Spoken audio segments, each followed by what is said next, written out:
The tomatoes felt wrong in my hands. Too soft. Bruised beneath their perfect red skin, I set them back in the wooden crate and moved down the narrow aisle of the farmer's market, my worn canvas bag hanging empty against my hip. Saturday mornings here had become my ritual, the 1 hour of the week where I could pretend my life was normal, that I was just another young mother buying overpriced organic vegetables while my son chattered about dinosaurs. "Mama, look! Big truck!" Noah's small hand tugged at my coat, his 4-year-old voice cutting through the ambient noise of vendors hawking their wares and shoppers negotiating prices. I followed his pointing finger, my heart already sinking. It wasn't just a big truck. It was a black Mercedes G-Wagon. Windows tinted so dark they looked like portals into nothing. The vehicle sat idling at the market's edge, its engine a low purr that somehow carried over every other sound. 2 men in dark suits flanked the rear passenger door, their postures too rigid, their eyes scanning the crowd with practiced efficiency. My breath caught. No, not here. Not now. I grabbed Noah's hand tighter than I meant to, and he whimpered. "Sorry, baby," I whispered, loosening my grip but not letting go. My pulse hammered against my throat as I tried to steer us toward the opposite end of the market, toward the flower stalls where I could lose myself in a sea of buckets overflowing with dahlias and sunflowers. But Noah had other plans. He wrenched free with the slippery determination only a 4-year-old possessed, and darted toward a stand displaying wooden toy trains. I lurched after him, my sneakers slapping against the wet pavement. It had rained earlier, and everything smelled of petrichor and crushed herbs from the market stalls. "Noah, wait!" He didn't wait. He never did. He had his father's stubborn streak, though he'd never know it. Could never know it. I caught up to him just as he reached for a bright red engine, his small fingers stretching. The vendor, an elderly man with kind eyes, smiled down at him. "Careful there, little man. That one's special." "How much?" I asked, already mentally calculating whether I could afford it. Probably not. The tips from my double shift at the diner last night would barely cover our rent. For him, $10. I reached into my pocket, counting crumpled bills when I felt it. That prickling sensation at the base of my skull, the one that used to warn me when danger was close, when he was close. The air changed. It always did when Dante Moretti entered a space. The temperature seemed to drop, or maybe it was just that everyone else's warmth fled in his presence. I didn't want to look up. Every instinct screamed at me to grab Noah and run, but my body betrayed me, going rigid with a fear so old it lived in my bones. I smelled him first, bergamot and cedarwood, expensive and dark, a scent that dragged me back 5 years in an instant, to silk sheets and whispered promises. To the night I'd fled his penthouse with nothing but the clothes on my back and a secret growing inside me. "Elena?" His voice. God, his voice. It slid over my name like a caress and a threat. Velvet wrapped around a blade. I still didn't look up. Instead, I focused on Noah, who had abandoned the toy train and was now staring at the tall man who'd appeared beside us. "Mama, who's that?" My hand shook as I finally inevitably raised my eyes. Dante Moretti hadn't changed. 5 years. And he looked exactly as I remembered. Devastatingly beautiful in a way that made looking at him almost painful. Sharp cheekbones, a jaw that could have been carved from marble, and those eyes. Dark as espresso, capable of melting you or destroying you, sometimes both at once. His black hair was shorter now, styled back from his face in a way that emphasized the stark elegance of his features. He wore a charcoal suit that probably cost more than I made in 6 months, tailored so perfectly it looked like a second skin. But it was his expression that made my stomach drop.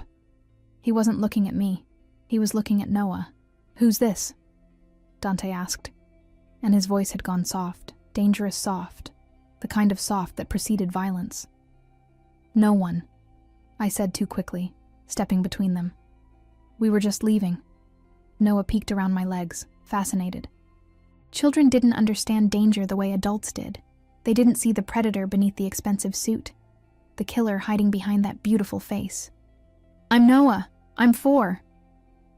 I felt Dante go absolutely still behind me. The air itself seemed to stop moving. When I glanced back at him, his eyes had locked onto Noah's face with an intensity that made my knees weak. He was calculating, counting back, doing the math I'd prayed he'd never have the chance to do. Noah had his father's eyes, dark, almost black, with those same long lashes. He had my nose, my mouth, but those eyes were all Moretti. 4, Dante repeated, and the word fell between us like a stone into still water. We need to go. I grabbed Noah's hand again, abandoning any pretense of buying the toy train. The vendor looked between us, confused by the sudden tension. Dante moved then, not toward me but to block my path. He didn't touch me. He'd never needed to. His presence alone was enough to cage me in. Running again, Kara? The endearment hit like a slap. He'd called me that once, whispered it against my skin in the dark. Kara Mia, my dear one.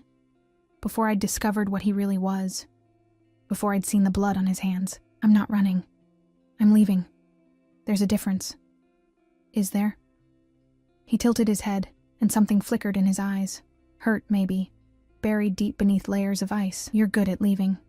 5 years ago, you left without a word. No note, no explanation, just gone. You know why I left? My voice came out shakier than I wanted. Noah was watching us now, his small hand gripping mine tighter. He could sense my fear, even if he couldn't understand it. Do I? Dante's gaze dropped to Noah again, then back to me. I'm starting to think I don't know anything at all. One of his men, the tall one with the scar bisecting his left eyebrow, approached and murmured something in Italian. Dante held up a hand, silencing him without breaking eye contact with me. The dismissal was absolute. Even his guards knew better than to interrupt when Dante Moretti was focused on something. Or someone. How old is he really, Elena? 4 years? Or 4 years and... He paused, counting. 7 months? My silence was answer enough. His jaw tightened, the only outward sign of whatever storm was building inside him. Get in the car. No. That wasn't a request. And I'm not one of your soldiers. I lifted my chin, trying to summon the courage I'd had 5 years ago, the night I'd walked away from him. You can't just order me around. Can't I? He stepped closer, and I caught another whiff of that scent, felt the heat radiating from his body. You've been hiding my son from me for 4 years. He's not... Don't. The word cracked like a whip. Don't lie to me. Not about this. Noah started to cry. The raised voices, the tension. It was too much for him. I immediately crouched down, gathering him against my chest. Shh, baby. It's okay. We're okay. But we weren't okay. We'd never be okay again. I felt Dante crouch beside us, and my entire body went on high alert. He reached out slowly, as if approaching a skittish animal, and brushed a tear from Noah's cheek. The gesture was so gentle, so at odds with everything I knew about him, that my throat tightened. Hey, Dante said softly, his voice losing that dangerous edge. Hey, it's all right, don't cry. Noah hiccuped, studying this stranger with red-rimmed eyes. You made my mama scared. Something crossed Dante's face then. Regret, maybe, or pain. I know. I'm sorry. He looked at me over Noah's head, and in his eyes I saw a promise. A threat. But your mama and I need to talk. And you. He focused back on Noah. You need somewhere safe to play while the grown-ups talk. Do you like cars? Noah's tears slowed. Big cars? The biggest. Dante stood, then extended a hand to help me up. I ignored it, rising on my own, but he just smiled. A sharp, knowing thing that said he'd let that small rebellion slide for now. Elena. My name in his mouth was still a prayer and a curse. You can get in the car willingly, or I can have Marco carry you. Your choice. I looked at the scared guard, Marco, who stood 10 feet away, ready to follow any order. I looked at the Mercedes, engine still running, escape still possible. Then I looked at Noah, who was watching everything with wide, confused eyes. I'd spent 5 years running, 5 years building a life in the shadows. Always looking over my shoulder, always afraid this moment would come. It had come. And Dante Moretti, the man I'd loved and feared in equal measure, the father of my son, the most dangerous man in the city, wasn't going to let me run again. Fine, I whispered. But he doesn't leave my sight. Dante's smile widened, victorious and dark. Wouldn't dream of it, Kara. You're both coming with me. As Marco opened the car door and Dante's hand pressed against the small of my back, possessive, inescapable, I realized my mistake. I'd thought the worst that could happen was him finding us. I'd been wrong. The worst was what would happen now that he had. The interior of the Mercedes smelled like leather and money, a scent so familiar it made my chest ache. Noah sat between us on the back seat, his small body a buffer that felt simultaneously protective and desperately insufficient. Dante hadn't stopped looking at him since we'd gotten in, studying every feature, cataloging every similarity, every gesture that marked Noah as undeniably his. I kept my gaze fixed on the window as we pulled away from the market, watching the familiar streets of my neighborhood blur past. Marco drove with the calm efficiency of someone who'd done this 1,000 times, while the other guard sat in the passenger seat, one hand resting near his hip, where I knew a weapon was holstered. "Where are we going?" I asked, hating how small my voice sounded. "Somewhere we can talk without an audience." Dante's attention finally shifted to me, and the weight of it made my skin prickle. "Somewhere private. You mean somewhere I can't run?" His lips curved, but it wasn't quite a smile. "You're learning." Noah had pressed himself against my side, one small hand clutching the fabric of my coat. He was being so quiet, so unlike his usual chattering self, and I knew he could feel the danger even if he couldn't name it. Children were perceptive that way. They understood predators on an instinctual level. "Is he your friend, Mama?" Noah whispered, loud enough that Dante heard. Before I could answer, Dante spoke. "I'd like to be." His voice had gentled again, that same surprising tenderness he'd shown at the market. "What do you like to do, Noah?" Noah peeked at him, curious despite his fear. "I like dinosaurs, and trains, and drawing." "Drawing? What do you draw?" "Dragons, mostly, and knights. Mama says I'm really good." "I bet you are." Dante reached into his jacket, and I tensed, my hand moving to shield Noah. Dante noticed, pausing. "Easy, Elena. I'm not going to hurt him." He pulled out his phone instead, tapped something on the screen, then held it out to Noah. "Do you know what kind of car this is?" Noah leaned forward, fascinated. The screen showed a bright red Ferrari. "It's so shiny." "It's a Ferrari 488. Very fast, very powerful. Would you like to see one in person?" Noah's eyes went wide. "Really?" "I have several. Different colors. You can pick which one you want to see." And just like that, Dante was winning him over. Of course he was. Dante Moretti was a man who understood leverage, understood how to find what someone wanted and use it, even if that someone was 4 years old. "Don't," I said quietly. "Don't do this." Dante's eyes met mine over Noah's head. "Do what? Talk to my son?" "Bribe him. Manipulate him." "I'm being kind to him, Elena. There's a difference." His jaw tightened. "Though I understand why you might not remember what that looks like from me." The barb hit its mark. I turned away, blinking against the sudden sting in my eyes. I wouldn't cry. Not in front of him. Not after all this time. We drove through increasingly upscale neighborhoods, the buildings growing taller, the cars parked along the streets more expensive. My stomach knotted. I'd known this world once, briefly, before I'd understood what it cost, before I'd learned that Dante's wealth came soaked in blood. The Mercedes turned into an underground parking garage, the kind that required a key card for access. We descended 2 levels before Marco parked in a spot marked Reserved, D. Moretti. The other guard got out first, scanning the area before opening Dante's door. "Come on," Dante said, already stepping out. He held his hand out to Noah. "Let's go see those cars I promised you." Noah looked at me for permission. I wanted to say no, wanted to grab him and run even though I knew it was pointless. We were in Dante's world now, on his territory. There was no escape. "It's okay, baby," I lied, helping him out of the car. The parking garage was pristine, almost sterile in its cleanliness. Our footsteps echoed off concrete as Dante led us toward a private elevator, another keycard, another locked door only he could open. Everything about his life was controlled, secured, designed to keep threats out and assets in. I was an asset now. We both were. The elevator opened directly into a penthouse that stole my breath. Floor-to-ceiling windows overlooked the city, the afternoon sun streaming in to illuminate hardwood floors and minimalist furniture that screamed expensive taste. It wasn't the same penthouse I remembered. That one had been downtown, all dark woods and masculine edges. This one was lighter, more open, but no less luxurious. Wow, Noah breathed, his fear forgotten in the face of such splendor. Dante crouched down to Noah's level again, and I noticed how naturally the movement came to him, as if he'd been waiting his whole life to kneel for this child. The cars are in a private garage on the top floor. Marco can take you to see them while your mother and I talk.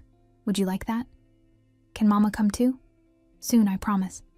I just need to talk to her first, okay? Grown-up stuff. Noah looked uncertain, but the lure of the Ferraris was strong. Okay, but just for a little bit. Just for a little bit, Dante agreed. He glanced at Marco. Stay with him. Don't let him out of your sight. Marco nodded, extending a hand to Noah. Come on, kid. Let me show you something cool. I watched them walk toward another elevator, every instinct screaming at me to follow, but Dante's hand closed around my wrist. Not hard, not yet, but firm enough to make his point. He's safe, Elena. Safer with Marco than he's ever been with you. I whirled on him. How dare you? How dare I? His voice rose, the control I'd seen him maintain shattering like glass. How dare you? 5 years, Elena. 5 fucking years you kept him from me. Because you're a monster. The words exploded out of me, all the fear and anger and grief I'd carried for so long finally finding voice. Because you kill people, Dante. Because you run guns and drugs and God knows what else. Because I couldn't let my son grow up in that world. Our son. He stepped closer, backing me against the window. He's my son. Mine. And you stole him from me. I saved him from you. His hand slammed against the glass beside my head, making me flinch. But when he spoke again, his voice had gone quiet. Deadly quiet. You didn't save him, Kara. You condemned him. Do you know what it's like out there for a woman alone with a child? No protection? No money? No family? I managed. Did you? His free hand came up to cut my face, thumb brushing my cheekbone with a gentleness that felt obscene given the fury in his eyes. You look exhausted. Thin. Those clothes you're wearing are worn. When's the last time you bought yourself something new? When's the last time you didn't have to count pennies to put food on the table? I jerked my face away from his touch. We were fine. Liar. He leaned in, his breath ghosting across my ear. I could have given you everything. Given him everything. Instead, you chose poverty and fear and running. Why, Elena? Why did you really leave? I told you why. No. His nose brushed my temple, and I hated my body for remembering this, for responding to his nearness despite everything. You left because you were scared, but not of me, of yourself, of what you felt when you were with me. Stop. Of how much you liked my darkness, how it called to something dark in you. That's not true. But my voice shook, and we both heard it. He pulled back just enough to look at me, his eyes searching mine. The night you left, I tore this city apart looking for you. Every contact, every favor owed, every resource I had, I used it all. And you just vanished, like you'd never existed. I had help. The words slipped out before I could stop them. His expression went absolutely glacial. Who? I pressed my lips together, but he gripped my chin, forcing me to meet his gaze. Who helped you leave me, Elena? Who dared? It doesn't matter now. It matters to me. His thumb traced my lower lip, a gesture that should have been tender but felt like a brand. Give me a name. No. Elena, you'll kill them. That's what you do. Someone crosses you, betrays you, and you eliminate them. Yes, he agreed simply. I do. So you'd better hope whoever helped you is already dead. Because if they're not, he leaned in until our lips almost touched. I will hunt them down, and I will make them suffer for taking you from me. My heart hammered so hard I thought it might break through my ribs. This was the Dante I remembered, the one I'd fled. Cold, ruthless, absolutely uncompromising when it came to loyalty and betrayal. But then his hand softened on my face, his thumb stroking my jaw in a way that made my breath catch. I missed you, he whispered, and the raw honesty in his voice nearly broke me. Every day for 5 years I missed you. I thought you were dead. I mourned you. Dante, And now I find out you were alive, that you had my son, that you kept him from me." His forehead dropped to mine, and I could feel him trembling, with rage or grief, or something worse. "Do you have any idea what that does to a man like me? I'm sorry." The apology felt inadequate, but it was all I had. "Sorry?" He laughed, bitter and broken. "You're sorry. Well, that fixes everything, doesn't it?" He released me abruptly, turning away to pace toward the windows. His hands shoved into his pockets, shoulders rigid with tension. Outside, the city sprawled beneath us, his kingdom, his empire built on violence and fear. "Here's what's going to happen," he said without turning around. "You and Noah are moving in here. Today. Right now." "What?" "No, absolutely not. I'm not asking." He glanced back at me, and his eyes held no warmth. "You made your choice 5 years ago. You chose to run, to hide, to keep my son from me. Now I'm making mine. You can't just... I can do whatever I want, Elena. That's what you never understood. There are no limits for men like me. No rules except the ones I make." Terror clawed up my throat. "You're insane." "Maybe."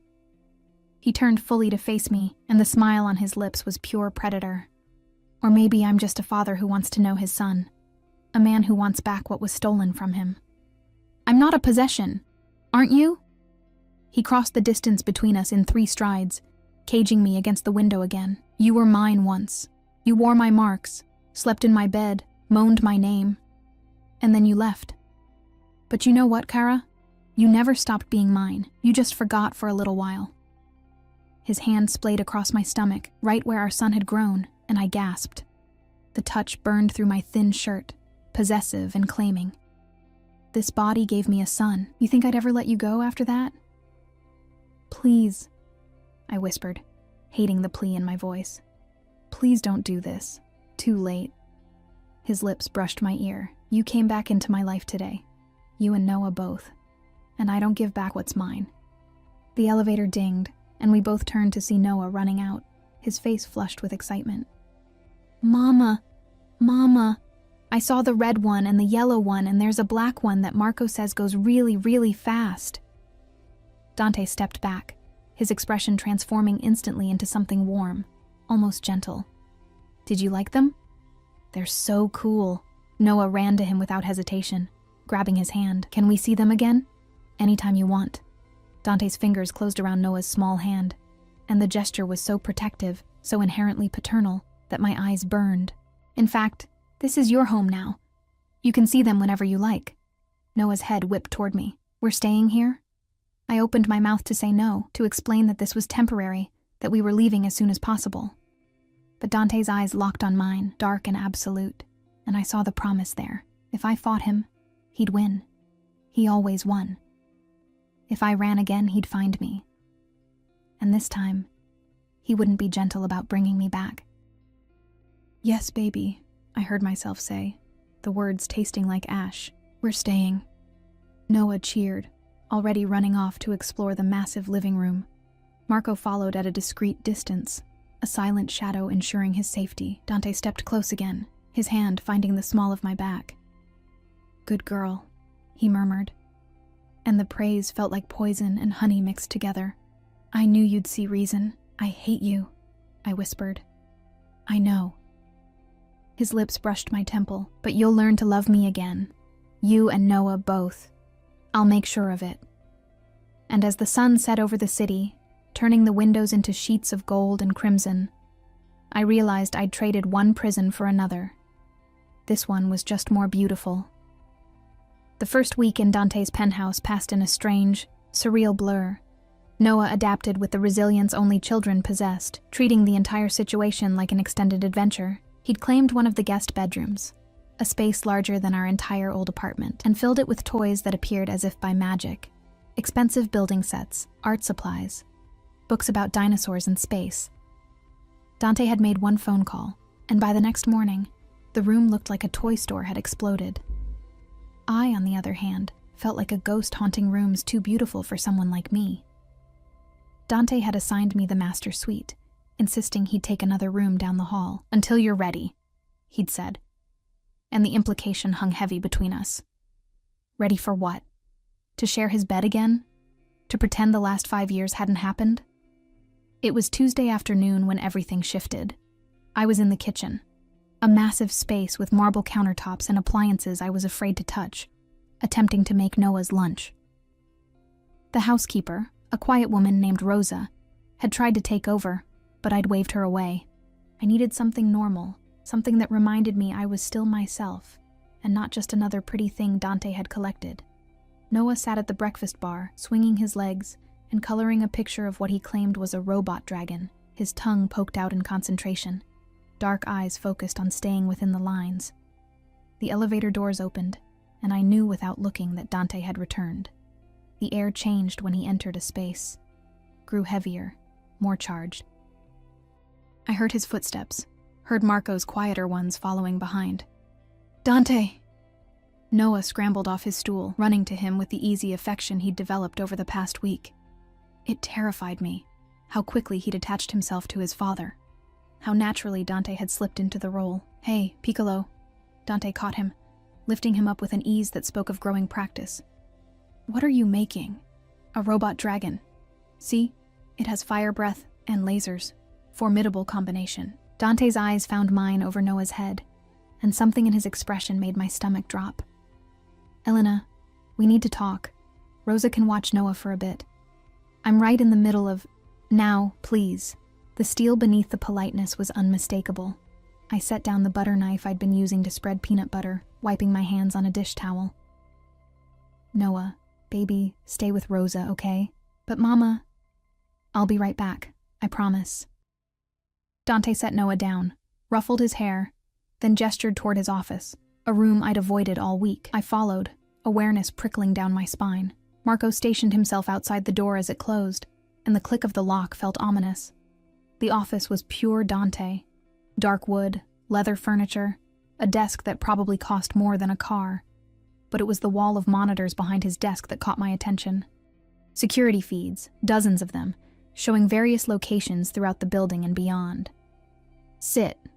He pointed to one of the leather chairs facing his desk. "I'd rather stand." His jaw tightened. "Elena, sit." I sat, hating myself for the compliance, for the way my body still responded to his authority. Dante moved behind his desk but didn't sit.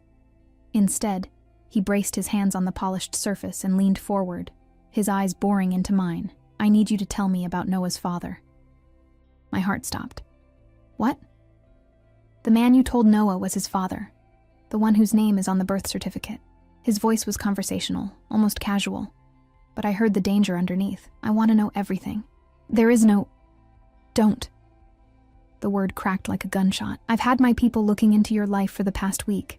Every detail, every transaction, every person you've had contact with.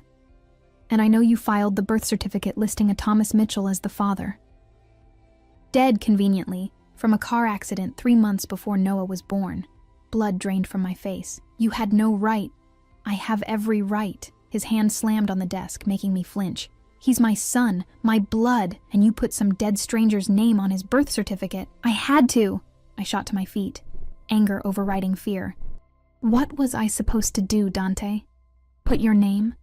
The name of the most notorious crime boss in the city? You think that would have kept him safe? Safe from what? From you. From your world. From the people who'd use him to get to you.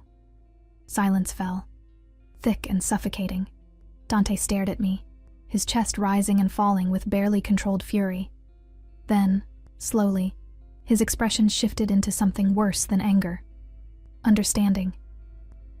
"You thought I wouldn't protect him," he said quietly. "You thought being my son would make him a target. It would have, it does, so you invented a dead man, created a whole false identity." He moved around the desk, approaching me with predatory grace. "Thomas Mitchell. Worked construction, died in a single-car accident on Route 9. Very thorough, Elena. Almost believed it myself. Except for one problem." I backed up until my legs hit the chair. "What problem?" "Thomas Mitchell never existed. Oh, there was a death certificate, a work history, even a social media presence. But it was all fabricated, expertly, I'll admit. The kind of fabrication that takes serious money and serious connections. He stopped inches from me, his scent overwhelming my senses. So I'll ask again. Who helped you? My mouth went dry. I don't know what Was it the Russos? His hand shot out, gripping my chin. The Irish? One of my own men? No one from your world. Then who? He leaned in, his lips brushing my ear. Tell me, Kara, and maybe I'll let them live. Keep lying, and I'll burn this city to the ground until I find them. You're hurting me. It wasn't true. His grip was firm but not painful, but I needed him to back off, needed space to think. He released me immediately, stepping back. I would never hurt you. You're threatening to kill someone I care about. How is that not hurting me? Because whoever they are, they helped you steal 4 years of my son's life. 4 years I can never get back. First words, first steps, first everything. Gone. His voice cracked on the last word, and I saw the grief beneath the rage. Do you understand what you took from me? Guilt twisted in my chest, sharp and unexpected. I was protecting him. From his own father. Yes. And now? He spread his arms, gesturing to the office, the penthouse beyond. Is he in danger here, with Marco and 6 other men watching his every move, with more security than the president? With a father who would die before letting anyone touch him? I wanted to say yes, wanted to maintain that he was the threat, that I'd been right to run. But the truth was more complicated. In the past week, I'd watched Dante with Noah, seen the gentleness, the patience, the absolute devotion that had appeared the moment he'd known Noah was his. You're a criminal, I said weakly. I'm a businessman with unconventional methods. You've killed people. Yes. No hesitation, no shame. People who threatened what's mine, people who broke their word, people who deserved it. But I've never harmed a child, never harmed an innocent, and I sure as hell would never harm my own son. What about me? The question slipped out before I could stop it. Would you harm me? His expression softened fractionally. Never, Elena. No matter how angry I am, no matter what you've done, I could never hurt you. Then let us go. No. The word was absolute. That's the one thing I can't do, won't do. You and Noah are mine now, forever. Accept it. Before I could respond, his phone buzzed. He glanced at the screen, his expression darkening. We're not done with this conversation, but I have a meeting I can't miss. Marco will stay with you and Noah. Don't leave the penthouse. I'm not a prisoner. Aren't you? He paused at the door, looking back. Face it, Kara. You imprisoned yourself the day you decided to run. I'm just making the cage more comfortable. The door closed behind him, and I sank into the chair, my legs no longer willing to hold me. Through the walls, I could hear Noah's laughter. The sound so pure and innocent it made my chest ache. What had I done? In trying to protect him from one danger, had I delivered him into another? The next day, Dante surprised us both. Get dressed, he announced at breakfast, his tone brooking no argument. Something nice. We're going out. Noah perked up immediately. Where? It's a surprise. Dante's eyes met mine across the table. For both of you. An hour later, we were in the Mercedes again, Marco driving while another guard followed in a second vehicle. I dressed in one of the outfits that had appeared in my closet, a soft cream sweater and dark jeans that fit perfectly because of course Dante had somehow known my size. Noah wore new clothes too, looking like a miniature model in his button-down shirt and tiny jacket.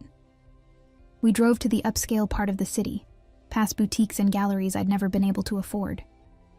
When Marco pulled up in front of a massive toy store, the kind with elaborate window displays and doormen, Noah's eyes went wide as saucers.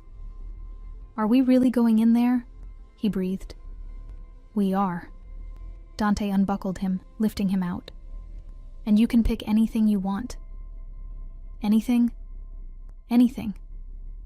I grabbed Dante's arm before he could head inside. This is too much. It's not enough. It will never be enough to make up for the years I missed. His hand covered mine, warm and solid. Let me do this, Elena. Let me be his father. How could I argue with that? How could I deny Noah this moment of pure joy? The store was a wonderland, 3 floors of toys, games, and experiences designed to make children lose their minds with excitement. Noah ran from display to display, his laughter echoing off the high ceilings. Other shoppers stared, at the guards flanking us, at Dante's obvious wealth, at the way he indulged Noah's every whim without hesitation. "This one, Dante. Can I get this one?" "Of course." "Marco, make sure they wrap it." "And this?" "Yes." "Ooh, and..." "Whatever you want, Piccolo." I watched them together, my heart doing complicated things in my chest.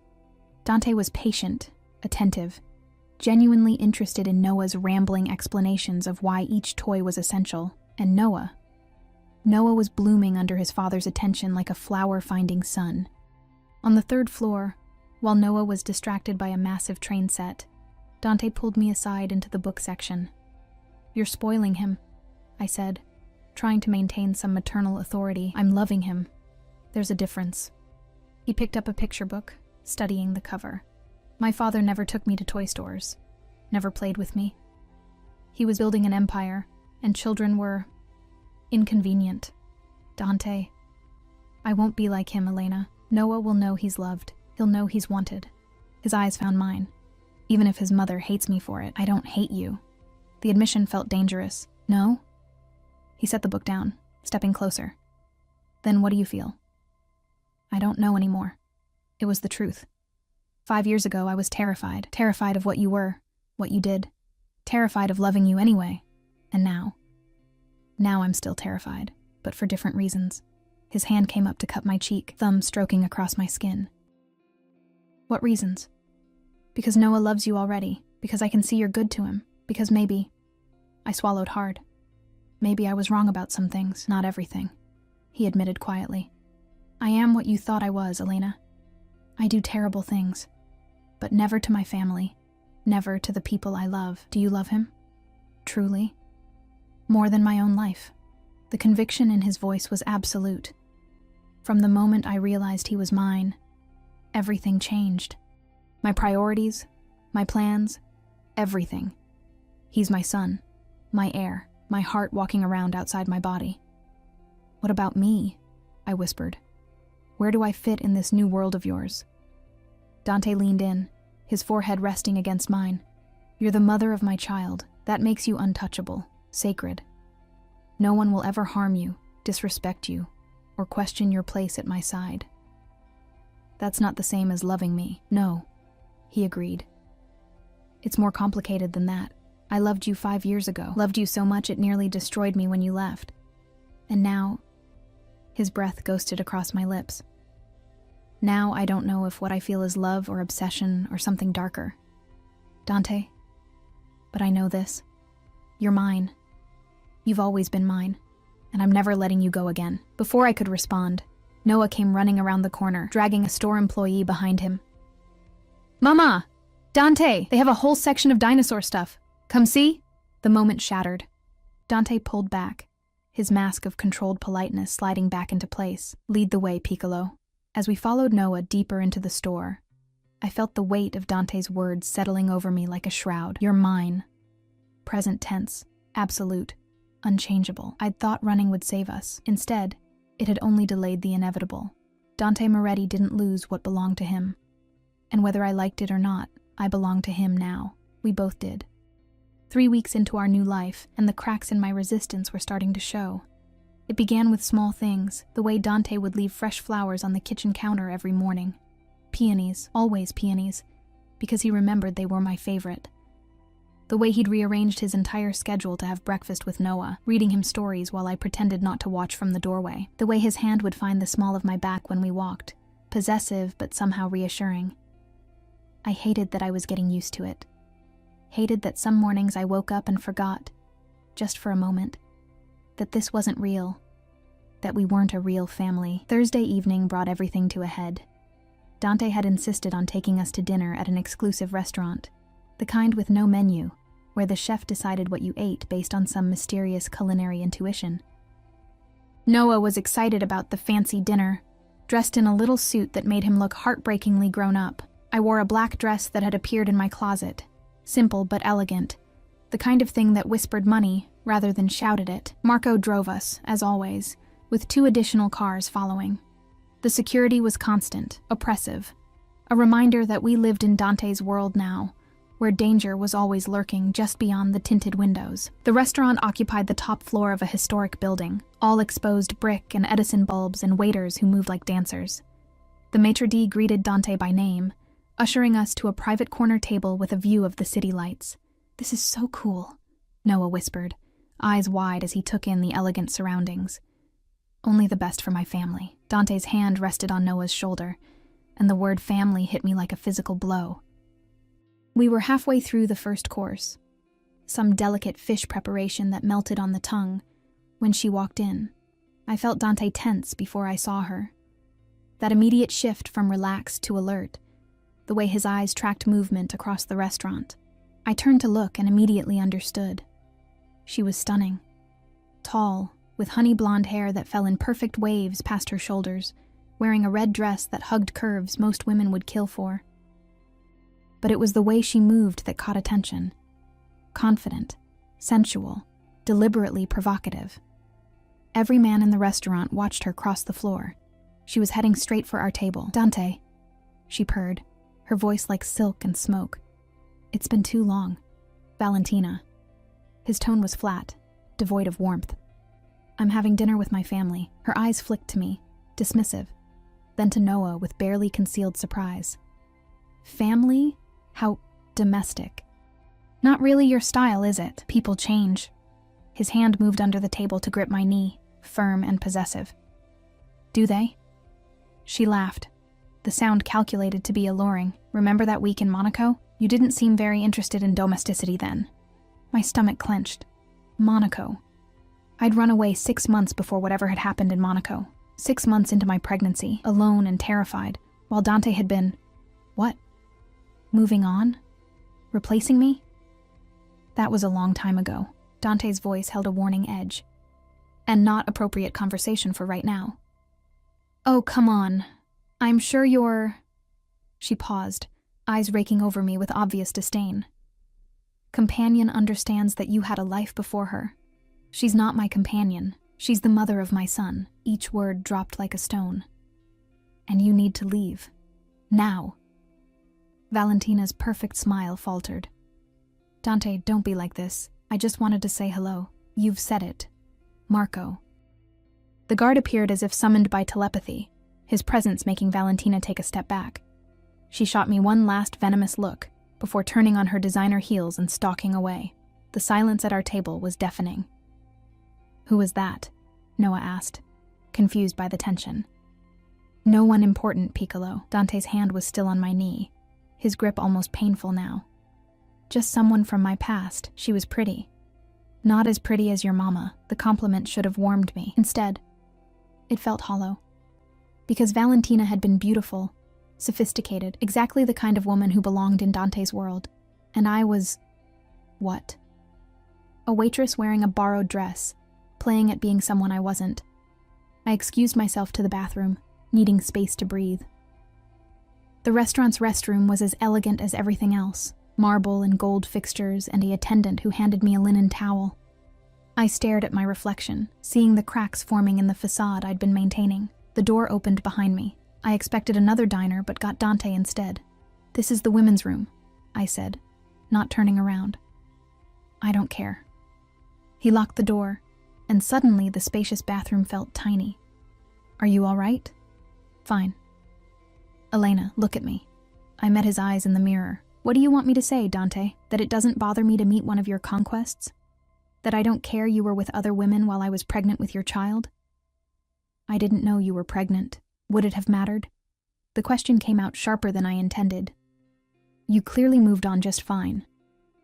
He spun me around, caging me against the sink. "I didn't move on.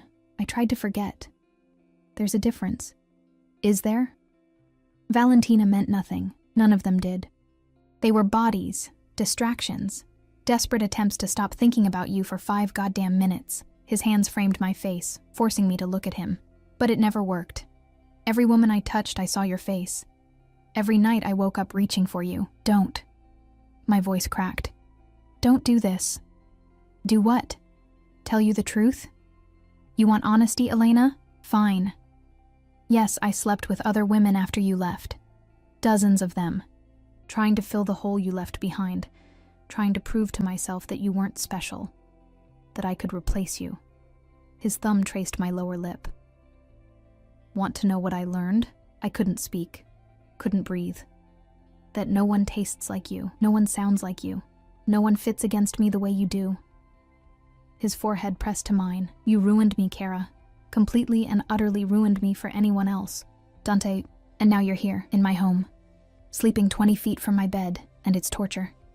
Every night I lie awake knowing you're there, knowing I could walk down that hall and... He stopped, jaw clenching. But I won't.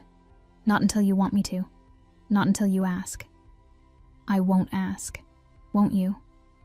His lips brushed my jaw, feather light. Your body remembers me, Elena. I can see it in the way you shiver when I touch you. The way your breath catches when I'm close. He was right, and I hated him for it. Hated that my body was a traitor, responding to his nearness despite everything my mind knew. This isn't fair, I whispered. Life isn't fair, Kara. If it was, you never would have left me. Noah would have grown up knowing his father. We would have been a family from the start.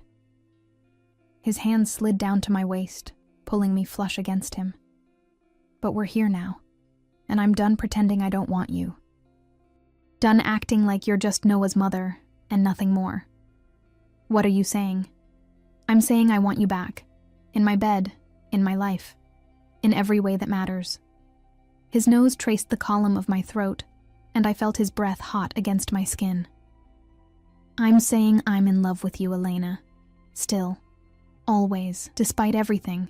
The confession hit like a tidal wave. You can't. I can. I do, and you love me too, even if you won't admit it. I don't. Liar. He pulled back, his eyes searching mine with an intensity that stripped me bare. You love me, and it terrifies you. Because loving me means accepting this world, accepting what I am, and you're not sure you can do that. Tears burned behind my eyes. I can't be what you need, Dante. I'm not sophisticated like Valentina, not comfortable with violence and danger. I'm just... everything. He kissed me then, hard and demanding, swallowing my protests. His hands tangled in my hair, tilting my head back as he claimed my mouth with a possessiveness that made my knees weak. You're everything I need, Elena, the only thing I've ever needed. I should have pushed him away, should have maintained the distance I'd been carefully constructing, but God help me. I kissed him back. 5 years of longing, of missing him, of loving him despite everything, it all poured into that kiss. When he finally pulled back, we were both breathing hard. Come back to me, he whispered against my lips. Fully. Completely. Be mine again. I'm scared. I know, but I've got you, Kara. I've always got you. His hand stroked up and down my back, soothing. No one will ever hurt you or Noah. I swear it on my life. What if you're the one who hurts us? Pain flashed across his face. Then I'll spend every day making it right. But Elena, I'm not my father. I won't abandon my family. I won't choose power over the people I love. A knock on the door interrupted us. Boss? Marco's voice came through. Everything okay? Fine, Dante called back, not taking his eyes off me. Give us a minute. The kid's asking for his mom. Reality crashed back. Noah. We'd left him alone at the table, confused and probably scared by the tension. We need to go back, I said, trying to step around Dante. He caught my wrist. This conversation isn't over, I know. Tonight, after Noah's asleep, we talk, really talk, about everything. I nodded because what choice did I have? We couldn't keep dancing around this forever. When we returned to the table, Noah was drawing on the paper tablecloth the waiters had provided, happily occupied. But his face lit up when he saw us. Mama! Look, I drew our family. He held up the paper proudly. My heart clenched. He'd drawn 3 stick figures holding hands, a tall one labeled Dante, a medium one labeled Mama, and a small one labeled me. Above them, he'd drawn a house and a smiling sun. It's beautiful, baby, I managed, my voice thick. Dante's hand found mine under the table, lacing our fingers together. It's perfect, he said, and there was so much emotion in his voice it made my chest ache.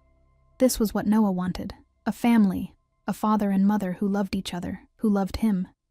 And I'd spent 5 years denying him that because of my fear. Maybe it was time to stop running. Maybe it was time to face the truth I'd been avoiding. That despite everything, despite the danger and the darkness, I'd never stopped loving Dante Moretti. And maybe, just maybe, love could be enough. We put Noah to bed together that night. Dante read him 3 stories, doing silly voices that made our son giggle uncontrollably. I sat in the corner chair watching them, feeling something shift inside me. When Noah finally drifted off, Dante kissed his forehead with such tenderness it brought tears to my eyes. "Sweet dreams, Piccolo," he whispered. Outside Noah's room, Dante took my hand. "My office. We need to talk." I followed, my heart hammering. This was it. The moment where everything would change, one way or another. In his office, he poured us both a drink. Whiskey. Neat.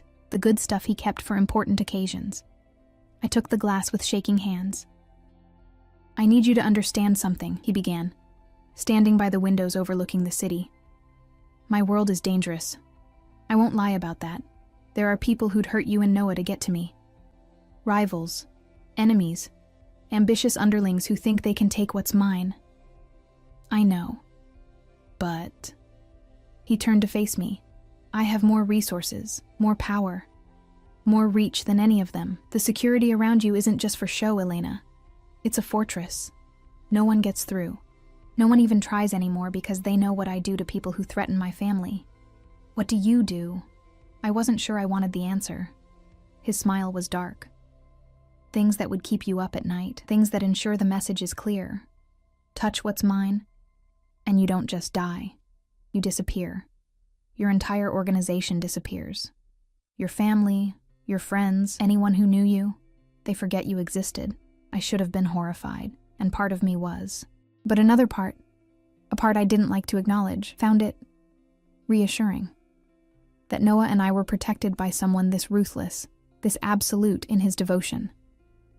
"I don't want you to become like your father," I said quietly. "I won't. Because I have you. You and Noah. You're my conscience, my reason to be better than the monster people think I am." He crossed to me, setting his glass aside so he could take my hands. "But I need to know you're with me, really with me. Not just staying because you're afraid or because you think Noah needs me. I need you to choose this, choose us. And if I can't, if I'm not strong enough for this world, then I'll make you strong enough. I'll protect you, guide you, teach you everything you need to know to survive here." His grip tightened. "But Elena, I think you're stronger than you realize. You survived 5 years on your own, raising a child with no help, no money, always looking over your shoulder. That takes strength most people don't have. I was terrified every day, and yet you kept going, kept Noah safe, kept him happy." He pulled me closer. "That's not weakness, Kara. That's the strongest thing I've ever seen." The tears I'd been holding back finally spilled over. "I don't know how to do this, how to be what you need. You already are. You just have to stop fighting it." He wiped my tears with his thumbs, his touch unbearably gentle. "Stay with me. Not because you have to, because you want to. Because you love me. I do love you," I admitted, the words tearing out of me. "God help me. I never stopped. Even when I hated you, even when I was terrified of you, I loved you." His kiss was different this time, softer, sweeter, full of promise rather than possession. When he pulled back, his eyes were bright with emotion. "Then stay. Be my wife, my partner, the mother of my children, plural, because I want more with you. I want everything. Dante, make this real, me, Elena. Make us a real family." The proposal should have terrified me, should have sent me running again. But looking into his eyes, seeing the vulnerability beneath the power, the love beneath the darkness, I couldn't find it in me to refuse. "Yes," I whispered. "Yes." His smile was blinding, transforming his entire face. He kissed me again, deeper this time, his hands sliding into my hair as he poured everything he felt into that kiss. And I let him, surrendering to the inevitability of us, to the love I'd tried so hard to deny.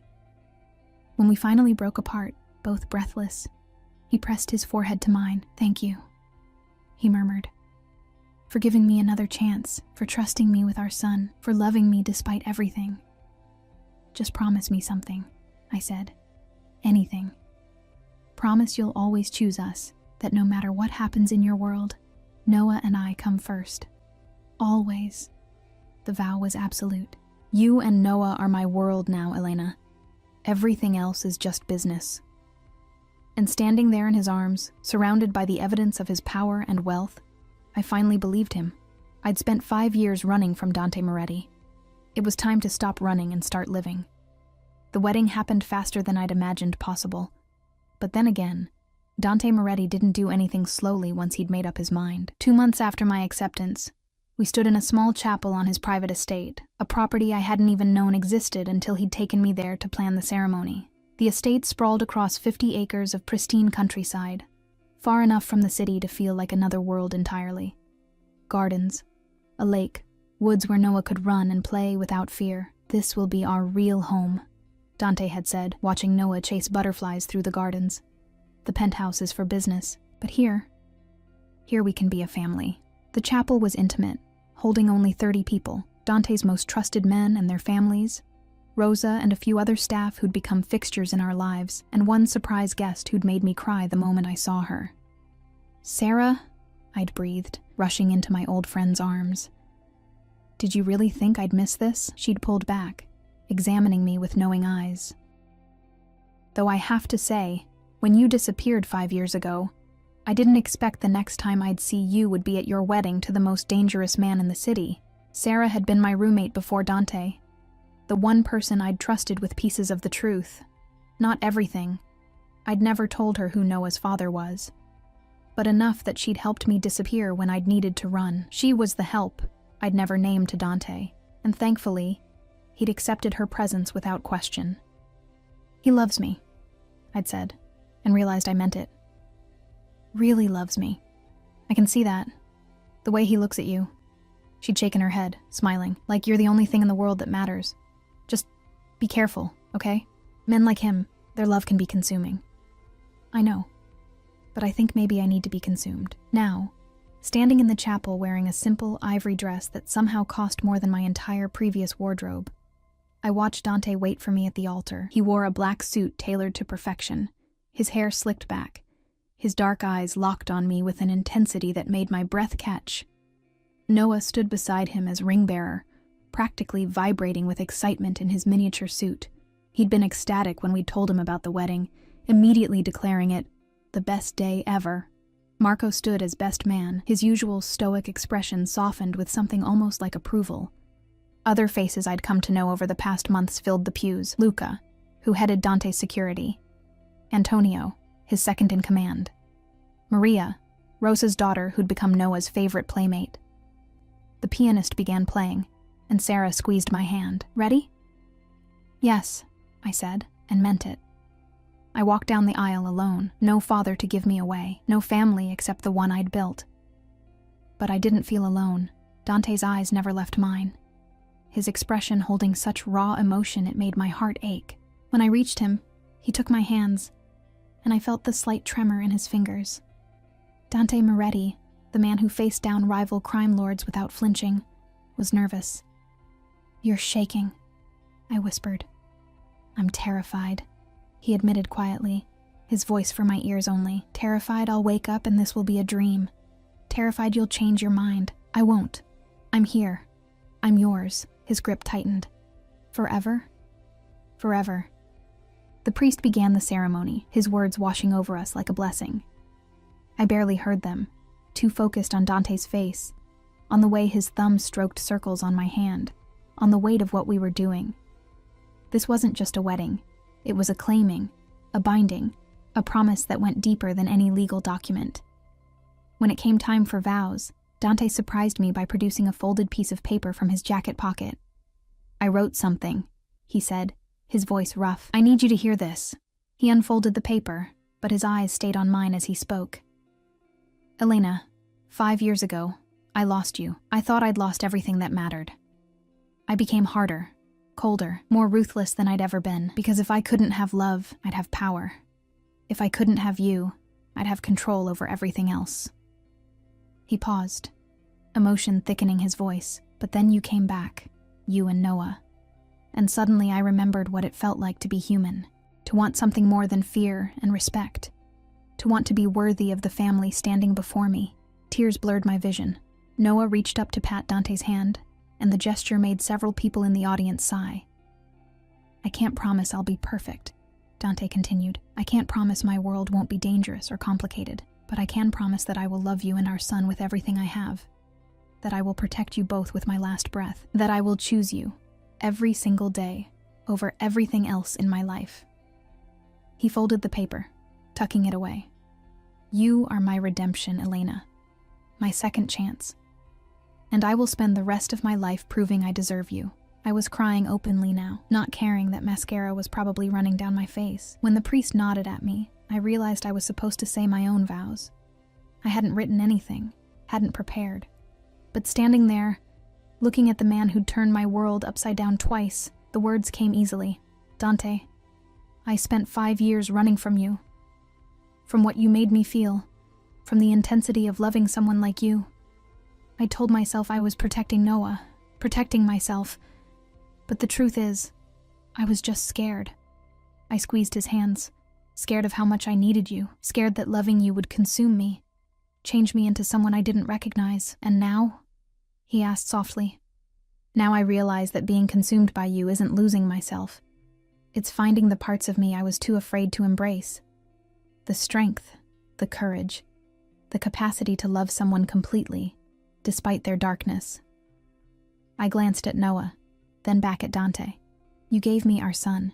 You gave me a home, security, a family. But more than that, you gave me permission to be brave enough to stay. Elena, I love you, Dante Moretti, not despite what you are, but including it. All of it. The darkness and the light, and I promise to stand beside you, to be your partner in this life we're building, to give our children, yes, plural, a family built on love strong enough to weather anything. The priest barely finished pronouncing us married before Dante pulled me into his arms, kissing me with a passion that made the audience erupt in cheers and applause. Noah jumped up and down, shouting, "Yay, yay," at the top of his lungs. When Dante finally released me, his eyes were bright with unshed tears. My wife, he murmured, testing the words. My husband, I replied, and felt the rightness of it settle into my bones. The reception was held in the estate's ballroom, a space I hadn't even known existed until the day before. Crystal chandeliers, silk drapes, tables laden with food and flowers. It was elegant without being ostentatious, intimate despite the grandeur. Dante kept me close all evening, his hand never leaving my waist or the small of my back. Possessive, yes, but also protective, claiming me in front of everyone who mattered in his world. You're mine now, he whispered during our first dance, his lips brushing my ear. Legally, officially mine, I was already yours, I reminded him. I know, but now everyone else knows too. His hand splayed across my lower back, pulling me flush against him. Now there's no question, no doubt. Elena Moretti. My wife. Getting possessive, Mr. Moretti? Always. About you. Always. We danced through 3 songs, lost in our own world, before Noah tugged on Dante's sleeve. Can I dance with Mama? Dante immediately stepped back, bowing formally. Of course, Piccolo, but only because you're my son. Any other man asks to dance with my wife and will have problems. I laughed, scooping Noah up to dance with him. He wrapped his arms around my neck, chattering excitedly about the cake, the music, how Maria had taught him a new game. Over his shoulder, I watched Dante talking with Marco and Antonio, his expression serious. Business, always business. But every few seconds, his eyes would find mine, checking, making sure I was still there. Later, after Noah had fallen asleep in one of the estate's many bedrooms, Sarah found me on the terrace overlooking the gardens. So, she said, handing me a glass of champagne, how does it feel to be Mrs. Moretti? Terrifying. Exhilarating. Right. I sipped the champagne, watching the stars. Is that strange? No. I think it's exactly what it should feel like. She bumped her shoulder against mine. For what it's worth, I think you made the right choice. That man worships you. He does, doesn't he? The wonder in my voice made her laugh. Just promise me something, Sarah said, her tone turning serious. Promise you won't lose yourself completely. That you'll stay Elena, not just become Dante's wife. I promise. Though I think being his wife is part of who I am now, part of who I was meant to be, then I'm happy for you. She hugged me tight. You deserve this. After everything, you deserve to be loved like that. Dante found me an hour later, after the last guests had departed. He stood in the terrace doorway, jacket discarded, tie loosened, looking rumpled and human and devastatingly handsome. Ready for bed, Mrs. Moretti? My heart skipped. Our first night as husband and wife. Technically our second time, but who's counting? He crossed to me, pulling me into his arms. I had Rosa prepare the master suite. Our suite now. Dante, Nerves suddenly assailed me. It had been 5 years since we'd been intimate. What if it wasn't the same? What if I disappointed him? He sensed my hesitation, tipping my chin up. We don't have to do anything tonight. We can just sleep. I'm content to hold you. No, I want this, want you. I bit my lip. It's been a long time. For me too. At my surprised look, he elaborated. I haven't been with anyone since you came back. Couldn't. It felt like betraying what we were building. The confession warmed me from the inside out. Take me to bed, husband. His eyes darkened with desire. With pleasure, wife. The master suite was stunning, all soft grays and whites, with a bed large enough to sleep 5 people. Candles flickered on every surface, casting dancing shadows. Rose petals scattered across the pristine white duvet. Rosa? I guessed. She's a romantic. Dante closed the door, locking it with a finality that made my pulse race. But I can't say I mind. He approached slowly, giving me time to object, to change my mind. But I didn't want to. I wanted this. Wanted him. Wanted to seal our union in the most intimate way possible. His hands found the zipper of my dress, lowering it with aching slowness. The fabric whispered down my body, pooling at my feet. I stood before him in just my white lace lingerie, feeling vulnerable and powerful all at once. Beautiful, he breathed, his eyes tracking over every inch of exposed skin. So fucking beautiful. Your turn. I helped him remove his shirt, my hands trembling slightly as I worked each button free. When I pushed the fabric off his shoulders, revealing the muscled expanse of his chest, my mouth went dry. He'd always been beautiful, but maturity had added definition, power, scars too, evidence of the dangerous life he led. I traced one that ran across his ribs, and he caught my hand. Not tonight.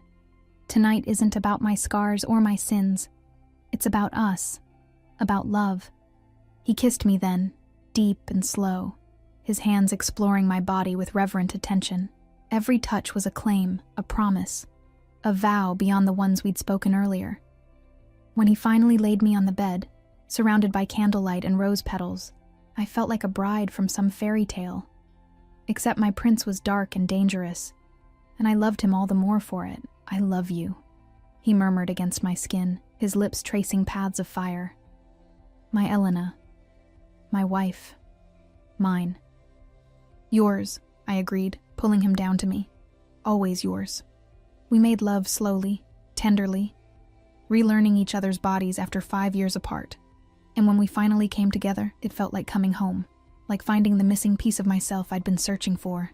Afterward, wrapped in his arms with my head on his chest, listening to the steady beat of his heart, I felt a peace I'd never experienced before. Thank you, Dante whispered into the darkness. For what? For staying. For giving me this. For making me a husband and father. His arms tightened around me. For being brave enough to love me. Thank you for being worth loving. We fell asleep like that, tangled together, 2 broken people who'd somehow made each other whole.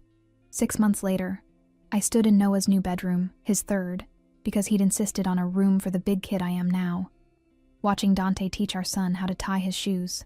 Loop, swoop, and pull, Dante said patiently, demonstrating again. Loop, swoop, and pull, Noah repeated, his tongue poking out in concentration as he tried to mimic the movement. My hand rested on my slightly rounded stomach, where our second child grew. A girl this time, according to the ultrasound. Dante had cried when we'd found out. Actually cried. Then immediately started planning her nursery. She'll need the room next to ours. he'd insisted, so we can hear if she cries. Dante, we have monitors. I don't care. I want her close. Now, watching him with Noah, I marveled at the transformation. Dante Moretti, the feared crime boss, had become the most devoted father I'd ever seen. He never missed a bedtime, never failed to read stories or play dinosaurs or teach Noah new things. And with me, he was everything. Lover, partner, friend. He'd kept every promise he'd made, choosing us over business repeatedly, showing me through actions that we truly were his priority. Mama, I did it! Noah held up his foot, shoe perfectly tied. That's wonderful, baby. Dante rose, crossing to me. His hand joined mine on my stomach, feeling for kicks. How's our Principessa today? Active. I think she's going to be a fighter like her father. God, I hope not. One of me is enough. He kissed my temple. I'd rather she takes after you. Beautiful, strong, brave. You're getting soft, Mr. Moretti. Only for you, Mrs. Moretti. Only for you. Marco appeared in the doorway, his expression apologetic. Boss, we have a situation. Dante's entire demeanor shifted, the dangerous man sliding back into place. What kind of situation? The Russians are making noise again, trying to move in on the docks. I felt tension coil through Dante's body, but when he looked at me, his eyes were soft. I need to handle this, I know. I'll be back by dinner, I promise.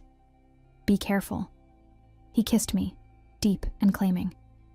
Always. I have too much to come home to now. After he left, Noah climbed onto my lap, careful of my stomach. Is Dante gonna be okay? He's going to be fine, baby. Your father is very good at what he does. 'Cause he's strong and smart, right? Right. And he loves us. Yes, he does. Very, very much. Noah settled against me, content. I'm glad he's my papa, even if I didn't meet him until I was 4. Me too, baby. Me too. That evening, true to his word, Dante returned just as Rosa was setting dinner on the table. He had a bruise forming on his jaw and blood on his cuff, but his smile when he saw us was pure sunshine. Papa! Noah launched himself at Dante, who caught him easily. Hey, Piccolo, were you good for Mama today? So good. I tied my shoes 3 more times. That's my boy.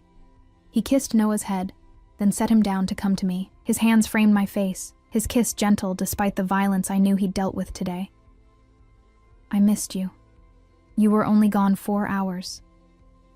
4 hours too long. His hand settled on my stomach again. That protective gesture I'd grown to love. You and our children are my whole world, Elena. Everything I do, every decision I make, it's for this. For us. I know. And I did. I'd finally learned to trust in his love, in the life we'd built together. Yes, his world was dangerous. There were threats and rivals and violence. But within the fortress of his devotion, Noah and I were safe. Protected. Cherished. I'd spent 5 years running from Dante Moretti, afraid of what loving him would cost. Now, standing in our home with his hand on our growing daughter and his son chattering about his day, I realized the truth. Loving Dante hadn't cost me anything. It had given me everything. My family, my home, my heart. And as we sat down to dinner together, husband, wife, and son, with another child on the way, I knew I'd finally found where I belonged. Not in the shadows, running and hiding, but here, in the light, with the man who'd shown me that even darkness could be beautiful when it was born from love. Elena? Dante's voice pulled me from my thoughts. Yes? Thank you. For this, for them, for us. His eyes held everything he felt, all the love and devotion and fierce protectiveness that defined him, for giving me a reason to be more than what I was. I reached across the table, taking his hand. Thank you for being worth the risk. Noah, oblivious to the emotional moment, held up his glass of milk. Can we toast? To what, Piccolo? Dante asked. To family, 'cause we're the best family ever. Dante and I shared a look, then raised our glasses. Wine for us, milk for Noah. To family, we said in unison. And as we clinked glasses, sealing the promise we'd made to each other and to our children, I knew with absolute certainty that we would be okay. Because love, real, fierce, uncompromising love, could survive anything, even the darkness, especially the darkness.